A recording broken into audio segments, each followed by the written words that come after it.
नमस्कार साथियों, स्वागत है सिलेक्शन गुरुजी ऑनलाइन यूट्यूब चैनल के SSC GD special practice session batch selection batch में। और हम सिलेक्शन बैच में डिस्कस करते हैं आपके साथ प्रीवियस ईयर के एसएससी जीडी के क्वेश्चंस, वे क्वेश्चंस जो प्रीवियस ईयर के एग्जाम्स में पूछे गए हैं और वो क्वेश्चंस जो एग्जाम के पॉइंट ऑफ व्यू से बहुत इंपॉर्टेंट हैं। और ऐसे सवालों की सीरीज आपको ये डिसाइड करने में हेल्प करती है कि क्या लेवल है एग्जाम का, किस तरह के क्वेश्चंस आते हैं, क्या प्रिपरेशंस का स्टैंडर्ड हमें रखना है, कैसे किस तरह के सवालों की प्रैक्टिस करनी है। तो लेट्स स्टार्ट, आज का सेशन स्टार्ट करते हैं। पहला सवाल है कि 15 परीक्षाओं का औसत 60 है, परीक्षा फलों का औसत 60 है। यदि प्रथम 8 परीक्षा फलों का औसत 58 और अंतिम 6 का औसत 62 है तो 9वीं परीक्षा फल क्या है। बहुत सिंपल सवाल है, समझने की कोशिश करना, बहुत सिंपल समझने की कोशिश करो दोस्त।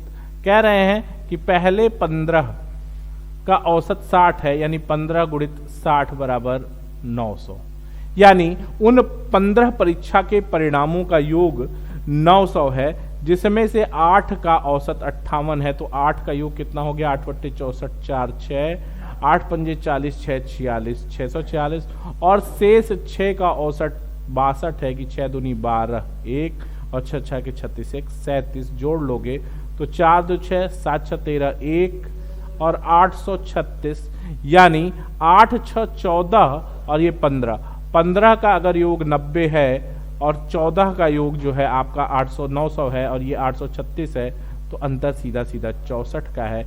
यानी जो 9वां नंबर है या 9वां परिणाम है उसका वैल्यू 64 होगा। आपका बी ऑप्शन करेक्ट है। यहां तक कोई तकलीफ नहीं है। एसएससी में के जीडी के एग्जाम में आपको ये जानना बेहद जरूरी है कि एग्जाम का लेवल क्या है। बहुत हाई फाई लेवल के क्वेश्चंस को डिस्कस नहीं करना है आपको, ना उस पर बहुत फोकस करना है। इजी टाइप के क्वेश्चंस, फार्मूला बेस्ड क्वेश्चंस और थोड़े बहुत ट्रिकी क्वेश्चंस, बस। अगला क्वेश्चन, राम श्याम और मोहन का वजन का अनुपात 7 8 5 है, 7 संबंधी 8 संबंधी 5 है। राम श्याम और मोहन का औसत वजन 80 किग्रा है। राम और श्याम का औसत वजन क्या है। एसएससी जीडी 16 जनवरी 2023, शिफ्ट नंबर 4। इसीलिए आपको ऑथेंटिकेट कर दिया जा रहा है कि किस परीक्षा में सवाल पूछा गया है, ताकि आप अश्योर रहें कि आप जो पढ़ रहे हैं वो करेक्ट पढ़ रहे हैं और जो आप तैयारी कर रहे हैं वो सही दिशा में कर रहे हैं। ये राम है, ये श्याम है और ये मोहन है, और इनके वजन का अनुपात 7 संबंधे 8 संबंधे 15 है, 5 है। तो 8 7 15 5 20 बराबर इनका औसत 80 है, यानी योग 8 तरीके 24 240, या यूं कह लीजिए आप कि 80 गुणित 3 आप कर सकते हो, वो भी ज्यादा आसान होगा। 80 गुणित 3 यानी 1 का वैल्यू हो गया 20 चौक का 80 4 3 12। कह रहे हैं राम और श्याम का औसत वजन, यानी राम और श्याम कितने हो गए, 8 7 15, तो 1 बराबर 15, 1 बराबर 12, तो 15 बराबर 180। और चूंकि राम और श्याम का औसत चाहिए तो 180 बटा 2 90। ये आपका बी ऑप्शन करेक्ट हो जाएगा। समझ पा रहे, औसत निकालना है राम और श्याम का तो योग में 2 से भाग दे देना है। क्लियर है कहानी। अगला सवाल, सिंपल सवाल, समझने की कोशिश करो कि एक गांव की जनसंख्या में पहले वर्ष 0.2%, दूसरे वर्ष एक गांव की जनसंख्या में पहले वर्ष 0.2% की वृद्धि होती है, दूसरे वर्ष 0.4% की वृद्धि होती है, और किसी बीमारी के कारण तीसरे वर्ष में यह 0.4% घट जाती है। 3 वर्ष के बाद इस गांव की जनसंख्या क्या होगी, यह आपको ज्ञात करना है। तो ध्यान देना,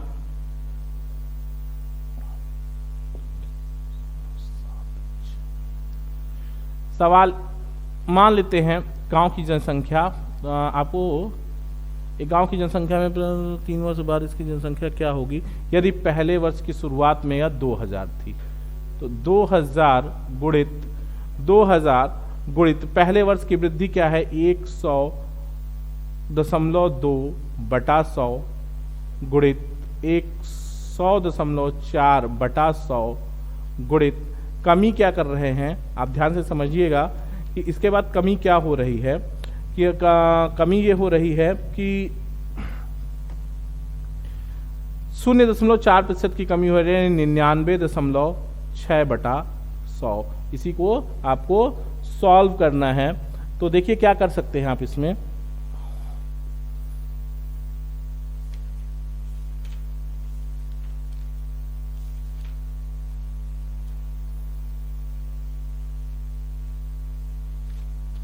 ठीक है। कह रहे हैं कि अब इसको जब आप सॉल्व करते हो ना तो ये आपको मिलेगा, एक कैलकुलेटिव क्वेश्चन है, 0000 से खत्म हो गया, 20 पंजे 100 हो गया, और अब इसको काटना है, ठीक है।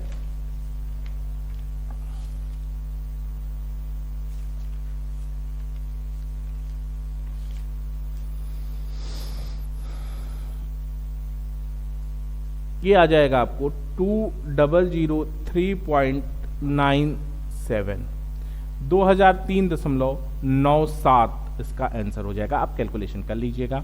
अगला क्वेश्चन है कि किसी धनराशि से 15% घटाने के बाद शेष से पुनः 25% घटाने पर 4335 बचता है, वास्तविक मूल्य ज्ञात कीजिए। 4335 बचता है, वास्तविक मूल्य ज्ञात कीजिए। कह रहे हैं कि एक संख्या है,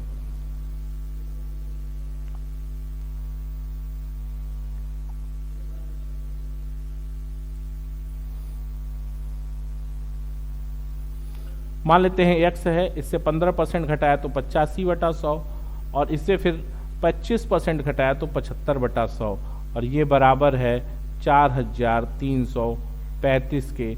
तो x बराबर 4335 गुणित 100 गुणित 100 बटा 85 गुणित 75, ठीक है। तो सिंपल सा सवाल है, इसको जब आप सॉल्व करते हो तो ये आपको मिल जाएगा,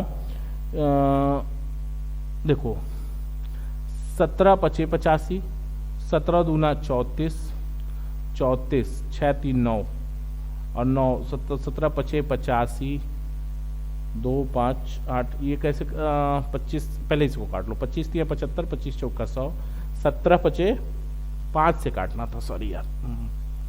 चलो इसको काट लेते हैं 5 से, तो ये 17 बार कटेगा।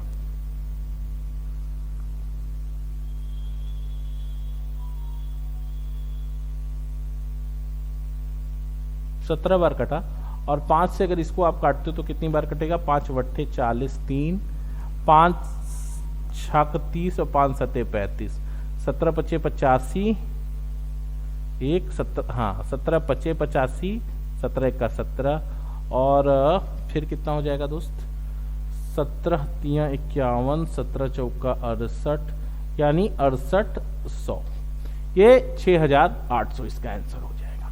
क्लियर है। अगला सवाल है, एक फुटकर विक्रेता ने 1280 रुपए में कुछ सामान खरीदे और उसमें से 1/3 सामान को 15% के हानि पर बेच दिया। शेष को कितने प्रतिशत लाभ पर बेचा जाना चाहिए जिससे पूरे लेन देन में 15% लाभ प्राप्त किया जा सके। एक फुटकर विक्रेता 1280 रुपए में कुछ सामान खरीदा और उसमें से 1/3 को 15% की हानि पर बेच दिया, और शेष को कितने प्रतिशत लाभ पर बेचना चाहिए कि पूरे लेन देन पर 15% लाभ प्राप्त किया जा सके।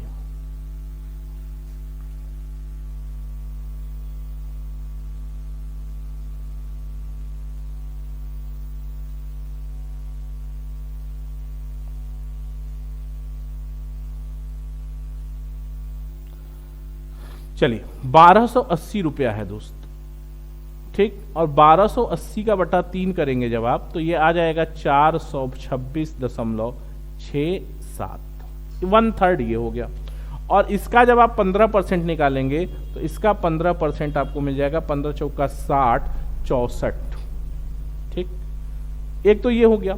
शेष लागत क्या आ गई, शेष कितना बचा आपके पास, शेष है 1280 माइनस 426.67 बराबर हो गया 853.33, ये हो गया। और अब कह रहे हैं कि इसमें 15% का प्रॉफिट, तो कुल प्रॉफिट 1280 में आपको 15% चाहिए, तो ये बराबर हो जाएगा, अब आपको प्रॉफिट कितना चाहिए, 192 आपको प्रॉफिट चाहिए, और 64 का यहाँ पे नुकसान हो गया आपको।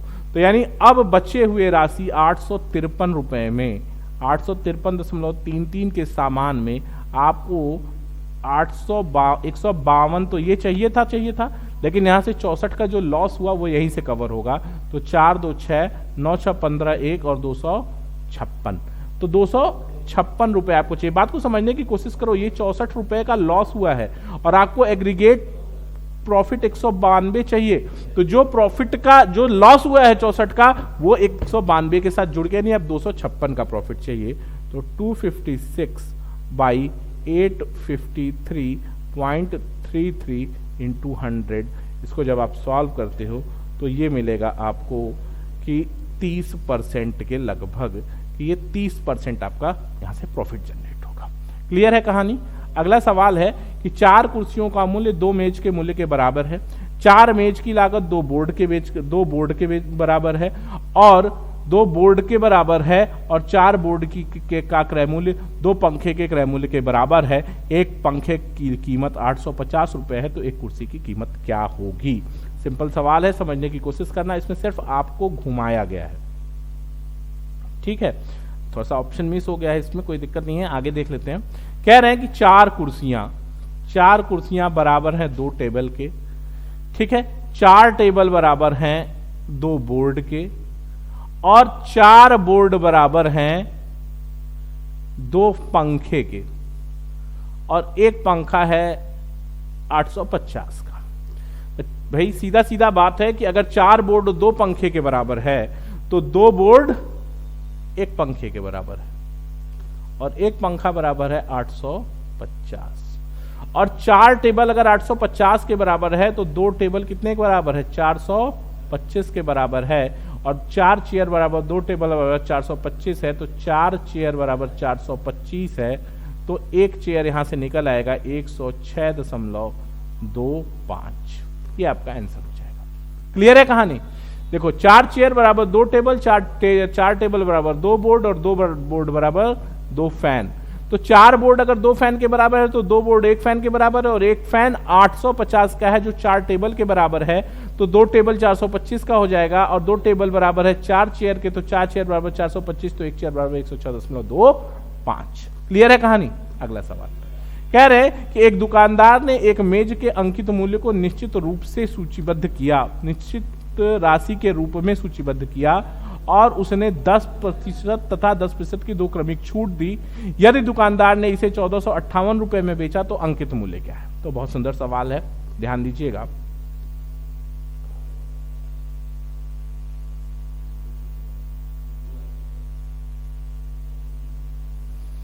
ध्यान देना, मान लो x रुपया था, उसका अंकित मूल्य x है, तो पहले 10% की छूट तो 90/100, फिर 90/100, ये बराबर है 1458। तो x बराबर 1458 गुणित 100 गुणित 100 के बटा 90 गुणित 90, ये 0 से खत्म हो गया। अब 9 से काटोगे तो इसमें 9 1 का 9, 5, 9 6 54, हाँ कट जाएगा। तो 9 1 का 9, 5, 9 6 54, 1 और 9 दूनी 18, 162 और 9 1 का 9 और 18 9 172 और ये आ जाएगा 1800। क्लियर है कहानी? अगला सवाल ध्यान दीजिएगा, अगला क्वेश्चन ध्यान दीजिएगा। एक व्यापारी अपने सभी सामानों पर 8% की छूट देता है और फिर भी 15% लाभ अर्जित करता है। यदि किसी सामान का अंकित मूल्य 250 रुपए है तो विक्रय मूल्य ज्ञात कीजिए। बहुत सिंपल सवाल है यार, समझने की कोशिश करो। पहले तो क्या करोगे कि इस 250 रुपए पर अंकित मूल्य है, तो बहुत सिंपल बात समझो कि 250 रुपए अंकित मूल्य है तो विक्रय मूल्य 250 गुणित 8% की छूट है तो 92/100 हो जाएगा। 25 चौका 100, 25 दहम 250 और अब आप कर लोगे, आपको आ जाएगा 4 से 4 दूनी 8, 4 त्याई 12 यानी 230। और ये 230 में कितना लाभ है? 15% का लाभ है, यानी 115% बराबर 230, तो 100% बराबर 200। ये आपका आंसर हो जाएगा। इसमें है नहीं आंसर, लेकिन आप इसको मान लो ये 200 आंसर इसका डी ऑप्शन होगा। क्लियर है कहानी। अगला क्वेश्चन ध्यान देना, एक व्यक्ति 14,000 रुपया 5% और 19,000 रुपया 6% की साधारण ब्याज पर देता है। 3 वर्ष बाद वह कितना ब्याज प्राप्त करेगा, या 3 वर्ष बाद वह ब्याज प्राप्त करेगा। एसएससी जीडी 17 नवंबर 2021 का सवाल है, ध्यान दीजिएगा।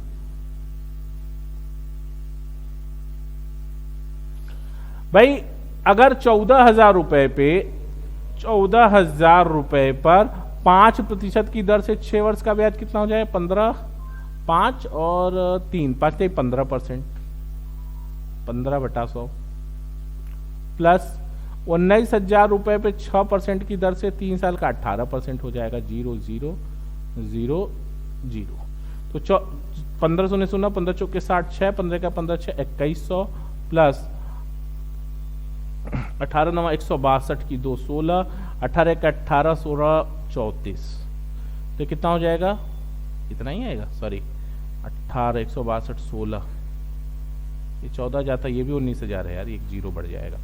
तो 20 और 5 और 5 55 20, ये आंसर हो जाएगा, ये आपका साधारण ब्याज हो जाएगा। अगला सवाल ध्यान देना, कह रहे हैं कि कोई धनराशि एक किसी निश्चित ब्याज की दर से 3 वर्ष में 37,200 और 5 वर्ष में 42,000 हो जाती है। वहीं धनराशि 8 वर्ष में 6% वार्षिक साधारण ब्याज की दर से कितनी हो जाएगी। सिंपल सवाल है, समझ लो दोस्त। देखिए क्या कहना चाह रहे हैं,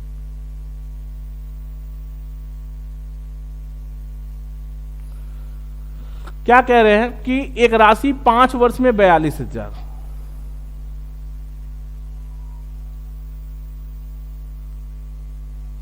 और 3 साल में 37,200, तो 2 साल में कितना हो जाएगा, 2 साल में ये हो जाएगा 800 और 11 41 में 4,800, यानी 1 साल में कितना ब्याज मिलेगा, 2,400। तो 3 साल का ब्याज कितना हो गया, 7200, 24 तिया 7200। ठीक है, अब आप मूलधन की बात करोगे तो 3 साल में अगर मिश्रधन 37,200 है तो 3 साल का ब्याज निकालोगे 7200, तो आपको जो प्रिंसिपल मिलेगा वो मिलेगा 30,000। और इसी 30,000 रुपए का क्या कह रहे हैं, 6% की दर से 8 वर्ष का ब्याज बटा 100,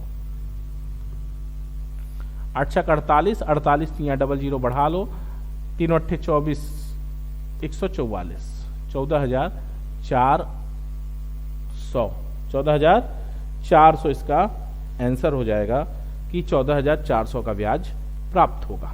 ठीक है, अगला सवाल, एक व्यक्ति वार्षिक रूप से चक्रवृद्धि ब्याज की एक निश्चित दर पर 5 वर्ष में 30,000 रुपए निवेश करता है और 1 वर्ष के अंत में यदि राशि 34,200 हो जाती है तो दूसरे वर्ष के अंत में राशि क्या होगी। हमको ब्याज की दर निकाल लेनी है दोस्तों, और कुछ नहीं करना है। 1 साल का साधारण ब्याज और चक्रवृद्धि ब्याज बराबर ही होता है, तो कह रहे हैं कि ब्याज की दर हमको ज्ञात करनी है। तो 30,000 रुपए पे 1 साल में कितना ब्याज मिल गया, 34,200 का मतलब ब्याज मिल गया 4,200 और आपका मूलधन हो गया 30,000। तो रेट निकाल लो आप, कि रेट हो जाएगा गुणित 100 00 00 00 00, 14% आपका ब्याज दर हो गया। और 1 साल के अंत में राशि अगर 34,200 हो गई है तो इस पर 14% यानी 114/100 निकाल लो। दूसरे साल के अंत में आपको पता चल जाएगा कि कितना राशि मिलेगा, और ये आपका हो जाएगा 38,988। ये आपका क्लियर आंसर है। ठीक है, कोई दिक्कत ही नहीं है यार, बहुत सिंपल सवाल है। ठीक ना, आगे बढ़ते हैं। अगला सवाल कह रहे हैं कि एक मूलधन पर 3 वर्ष में चक्रवृद्धि ब्याज मूलधन का 33.10% है। यदि ब्याज वार्षिक रूप से चक्रवृद्धि तो ब्याज की दर ज्ञात। सिंपल सवाल है दोस्त, इसमें ऑप्शन छूट गया है एक, और जो छूटा है वही सही ऑप्शन है। इसका सही ऑप्शन है 10%। इसका एक ऑप्शन बढ़ा लीजिए आप, डी 10%। ठीक है, क्या मामला है कि 100 रुपया अगर है दोस्त मूलधन, तो ये 1 साल में ब्याज सहित 133.1 हो जाता है, या यूं कहिए कि 1,000 रुपया कितना हो जाता है, 1331 हो जाता है। यह 10 का क्यूब है, और ये 11 का क्यूब है, यानी 10 रुपया कितना हो जाता है, 11 रुपया, यानी दर आर 10% ही होगा। ठीक, 10% ही होगा। अगला सवाल कह रहे हैं कि कुलदीप एक कार्य को करने में मनीष से 2 गुना कुशल है। एक साथ कार्य करते हुए 36 दिनों में एक कार्य को पूरा कर सकते हैं। कुलदीप अकेले उस कार्य को कितने दिन में पूरा करेगा? सिंपल सवाल है, समझने की कोशिश करना।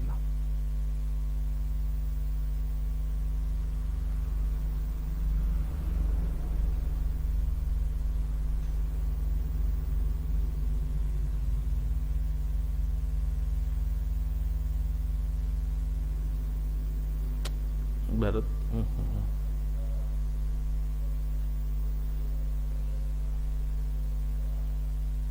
ध्यान देना, कह रहे हैं कुलदीप और मनीष।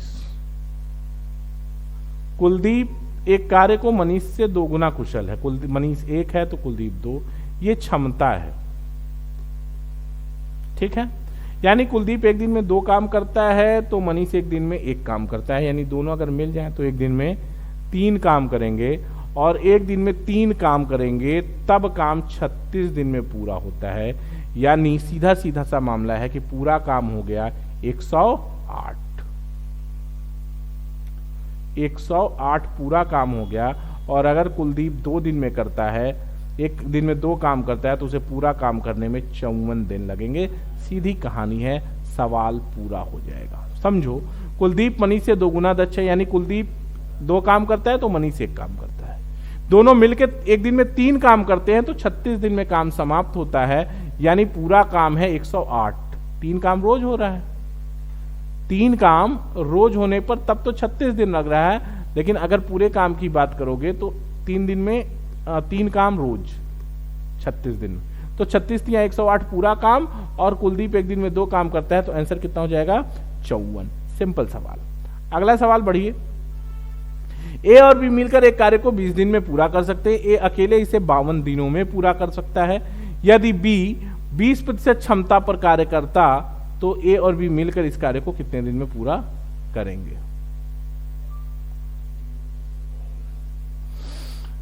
ए और बी मिलकर एक कार्य को 26 दिन में करते हैं।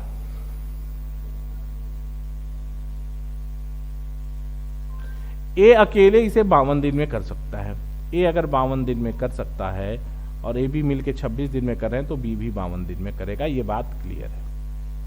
यदि बी 50% क्षमता से काम करे, अगर 50% क्षमता से काम करेगा बी, तो ये काम करने में बी को लगेगा 104 दिन। अब कह रहे हैं ए और बी मिलके काम को कितने दिन में करेंगे, जबकि बी अपनी 50% क्षमता से काम कर रहा है। एलसीएम 104, ये 2, ये 1, 3, 104/3, आपका डी ऑप्शन करेक्ट हो जाएगा। ठीक है, 104/3। अगला सवाल है, ए पाइप 20 मिनट में एक टैंक खाली कर सकता है। ए पाइप 20 मिनट में एक टैंक खाली कर सकता है। दूसरे पाइप बी का व्यास पाइप ए के व्यास से 2 गुना है। यदि दोनों ए और बी पाइप टैंक से जोड़े हों तो टंकी को खाली होने में कितना समय लगेगा? सिंपल सवाल है दोस्त, समझ लीजिएगा। इसका सलूशन आपको कहीं और अलग भी मिल सकता है, लेकिन जो सही सलूशन है मैं वो आपको डिस्कस कर रहा हूं। कह रहे हैं कि एक पाइप एक टैंक को 20 मिनट में खाली कर सकता है। दूसरा पाइप बी का व्यास ए से 2 गुना है, यानी क्षेत्रफल 4 गुना, तो पानी भी 4 गुना फेंकेगा, और काम जब 4 गुना करेगा तो समय 1/4 लेगा, यानी 5 मिनट में खाली कर देगा। और दोनों मिल जाएं तो काम 1 और 4, 5, यानी ए प्लस बी पूरी टंकी को 4 मिनट में खाली कर देंगे। ये आपका आंसर होगा। क्लियर है कहानी? अगला सवाल ध्यान दीजिएगा। पाइप ए और बी किसी भरी हुई टंकी को क्रमशः 36-45 मिनट में, 36 और 45 मिनट में खाली कर सकते हैं, जबकि पाइप सी अकेले टंकी को 15 मिनट में भर सकता है। बी और सी को एक साथ 5 मिनट के लिए खोला जाता है और फिर दोनों को बंद कर दिया जाता है, और ए को खोला जाता है। पाइप ए टंकी को कितने मिनट में खाली करेगा? SSC CHSL 2020। ध्यान दीजिएगा कैसे सवाल को टैकल करना है। कह रहे हैं कि ए और बी, ए कितने देर में 36, बी 45 और सी 15। एलसीएम आपको मिल जाएगा 45, 180, 36, 25, 130, 45 और ये 12, ये दोनों खाली करने वाले हैं और ये भरने वाला है। कह रहे हैं कि बी और सी को एक साथ 5 मिनट के लिए खोला जाता है। बी और सी एक साथ खुलेंगे तो 12 भरेगा, 4 खाली होगा, यानी 8 भरेगा और 5 मिनट तक यानी 40 भर जाएगा। 40 भरा है तो अभी कितना भरना बाकी रह गया? 180 माइनस 40 बराबर हो गया 140। यही कहानी है ना भाई, 140 भरना बाकी रह गया, 140 भरना बाकी रह गया। अब क्या कर रहे हैं, अब किसको खोल दें और फिर दोनों को खोल दिया जाता है और फिर दोनों को बंद कर दिया जाता है और ए को खोल दिया जाता है। ए को खोल दिया जाता है तो टंकी को खाली होने में कितना समय लगेगा? ए हर मिनट में 5 खाली कर रहा है तो 140 बटा 5, 5 दूनी 10, 5 बट्ठे 40, 28 मिनट का समय आपको लगेगा और टंकी खाली हो जाएगी। क्लियर है कहानी? अगला क्वेश्चन ध्यान दीजिएगा।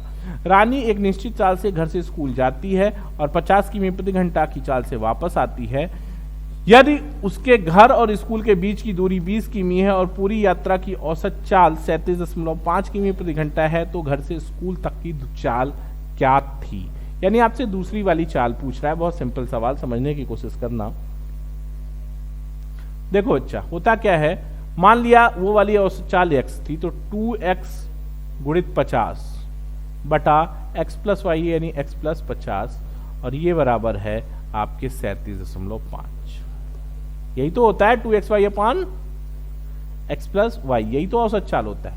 अब आप गुणा कर लो, 100x बराबर 37.5 x प्लस 50 गुणित 37.5, यहां पे आ जाएगा 62.5x बराबर 50 गुणित 37.5 या x बराबर हो जाएगा 50 गुणित 375 बटा 625। 25 दूनी 50, 25 25 हम 625, 25 एक्का 25, 25 25 125 और 25 15 दूनी 30। ये आ जाएगा आपको घर से स्कूल जाने वाली चाल। ठीक है, अगला सवाल। एक ही दिशा में मतलब चालों में अंतर होगा। 120 किमी प्रति घंटा और 90 किमी प्रति घंटा की चाल से चल रही दो ट्रेनें 54 सेकंड में एक दूसरे को पार करती हैं। यदि पहली ट्रेन की लंबाई 130 मीटर है तो दूसरे ट्रेन की लंबाई ज्ञात कीजिए। सिंपल सवाल, ठीक है ना। देखो